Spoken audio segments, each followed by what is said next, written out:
Thank you all. It's a pleasure to be here. A lot of familiar faces and some new ones as well. So I'm excited to kind of level set with you all just a bit about who we are and the partnership that we've had with you all as a part of the commission for the past few years. We were allocated $5,000 for the small grant this year and are excited to continue to grow our biking program for people with disabilities in the community. Thanks to you all for being in support of what we do. So just a brief kind of recap. We've been around for 48 years. We're serving 1,100 people with disabilities, children, adults, veterans, through our recreational programs. So we started out as a ski program and now biking is our biggest program. The vast majority of which is happening on the Jordan River Trail, which is great. We offer 10 different sports, basically anything that many of us as Utahns identify with. We're trying to make possible for those that have disabilities. And really, you know, the impacts we're trying to have are in the space of mental health, physical health, social health as well. 70% of the people who we're serving are low to moderate income. Sorry, you guys can switch.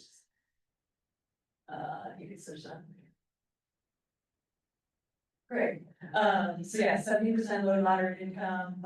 The Jordan River funds that you all have allocated towards us are going to help us continue breaking down the barriers to access, which are oftentimes financial costs, equipment, the instruction, the ability to even know how to ride a bike if you're a person with a disability is oftentimes just prohibitive altogether. Many of the people we're seeing are riding bikes for the first time or the first time that they've been active since an injury, or that maybe their child's been able to ride a bike for the first time since they were born. So thank you all for believing in that and helping us continue to expand our reach into the local community.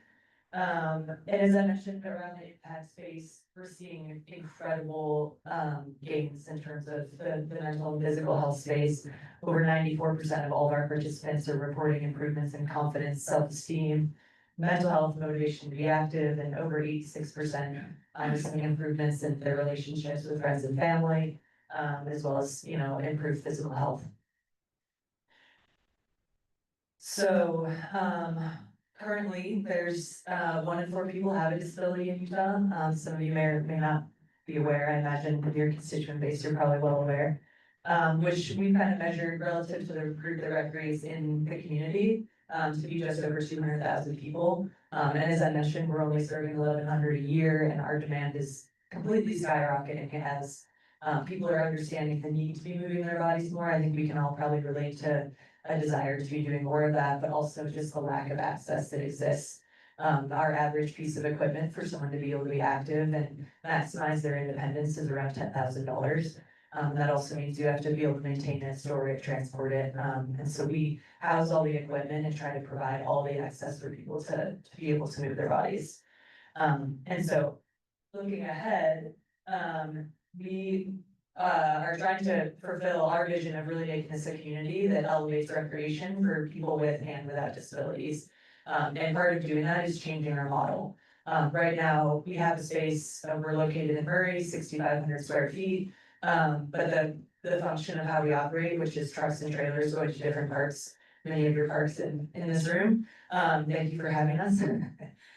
It's just not conducive to the demand and the growth that we need to see. So we're really envisioning flipping the model to having a space where the access to our expertise, our trained instructors, our equipment, all lives adjacent to the Jordan River Trail. And so someone with a disability family, you know, that has 1 kid with a disability, maybe 3 others that don't, can just come to the facility, access the equipment, access the knowledge they need, and be on the trail and, you know, as independent as they want to be. It also presents the opportunity to be more active on the river as well. So we've designed a universally designed space. You can see here, this was originally designed to another site that we were exploring. We currently don't have a site. We're looking at 3 to 4 acres for this project, and really just kind of enlivening what the Jordan River Trail means to those that do have disabilities. Because right now there's a considerable lack of access for them to be able to enjoy that alongside their peers. So as I mentioned, 3 to 4 acres, 34,000 square feet, universal design. So the highest degree of, you know, we're thinking well beyond ADA. We want this to be a space where people can, you know, walk down the hallways side by side with a wheelchair, maybe someone who doesn't have an impairment, and never have to navigate the space differently because they have a disability. There's no elevator for you over here and stairs for me. And so we're in the early phases of kind of trying to fundraise for this endeavor and also trying to identify a site for it. So I humbly come to you all, should you have any ideas or desire to partner with our group in making this available. We'd love to explore options. We definitely are looking to purchase land, looking to occupy existing buildings that need be. But altogether, just really believe in that our communities as a whole, because this work would touch probably everybody in this room, even as far as Utah County. We're down there every other week. That this is something that we should all be wrapping our arms around and thinking how we can make the Jordan River Trail a place that is for everybody. Any questions? Yeah. I do have a question. Get a microphone for there. Yeah. For those online, we need to use the microphone. And everyone, okay. One of the comments I get a lot in my community from those with disabilities is they love the Jordan River Trail. I promote it as much as I can, but they have very specific difficulties getting to it. So what are some strategies that we could let those folks know? Because for me, I always just kind of point them towards paratransit. But, you know, I think that a lot of folks would love to use the trail, but just that initial action of getting there can be very prohibitive for a lot of people. Yeah, and a really common concern, the number one we hear all the time, and I think that's what kind of we're trying to figure out with the location where we can kind of intersect better with public trans, because paratransit honestly it works well for some people, but for others it doesn't, and you have to have these big blocks of time to be able to utilize it. And so that's where we're trying to situate ourselves in a place that enables more of that access to happen for those, you know, both from accessing the trail and the resources they need. Yeah.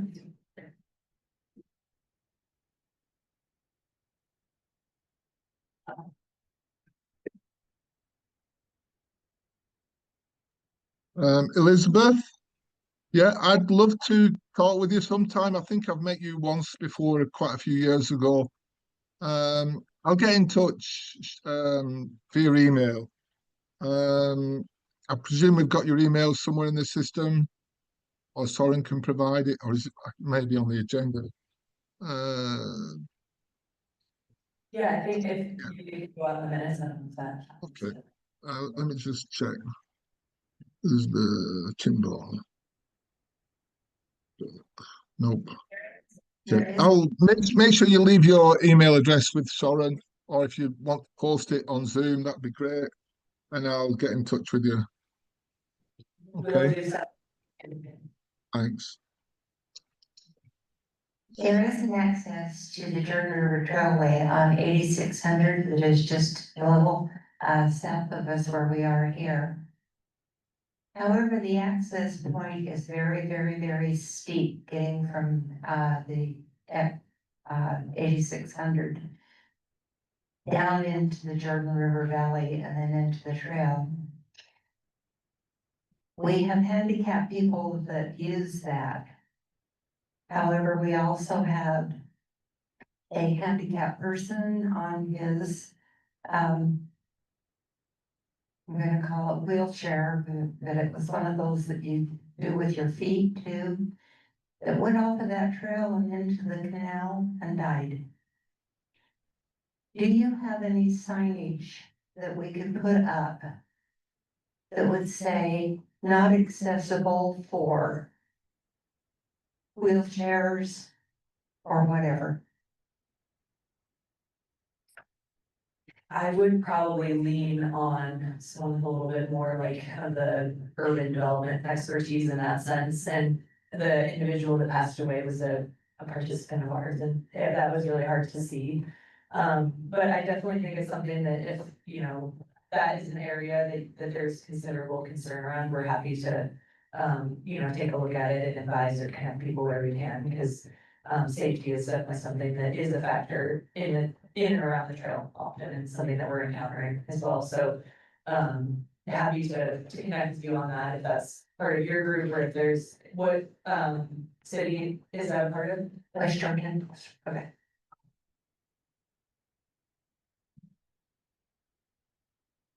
Any other questions? I'm curious, Elizabeth, on the building that you have a concept plans, I assume, how tall is? So it's one story. So where, 34,000's probably, seems a bit large, we opted and looked at different models to, in the universal design mindset, and decided that the one level is really what's gonna make this most accessible. The goal is that you can ride a bike or use a wheelchair and get to any access point within the building without any sort of barrier to that. And how many square feet did you say? 34,000.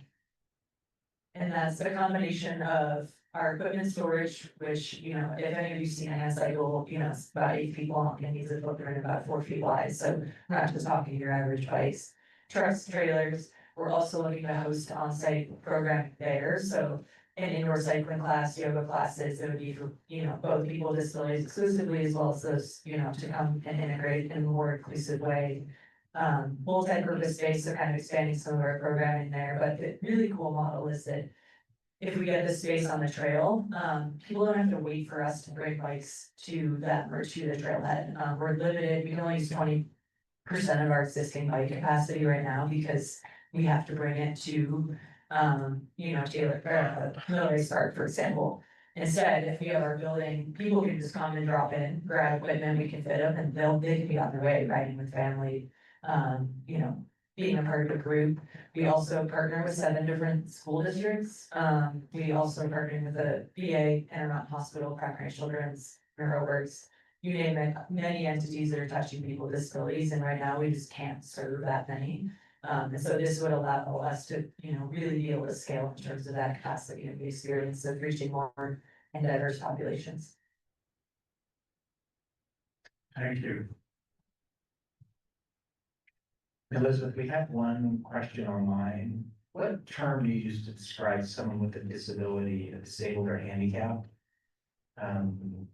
Do you use handicapped, or is there better terminology that we should use? Yeah, I love this question, and it's one that we always lean on, those that have disabilities to guide us in that space, and kind of by and large, the consensus that's coming out is, that handicap is definitely not a term that most people feel comfortable with, and I will leave the caveat that some people do feel fine with it, and we respect that. But the people with disabilities, we try to use person first language, so people with disabilities is we're wheeling, but using the word disability, instead of any other kind of euphemism is the recommended approach, for those, and we'll say disability community as well, but it just helps, people really honor their lived experience rather than kind of, othering them in sort of these outdated terms.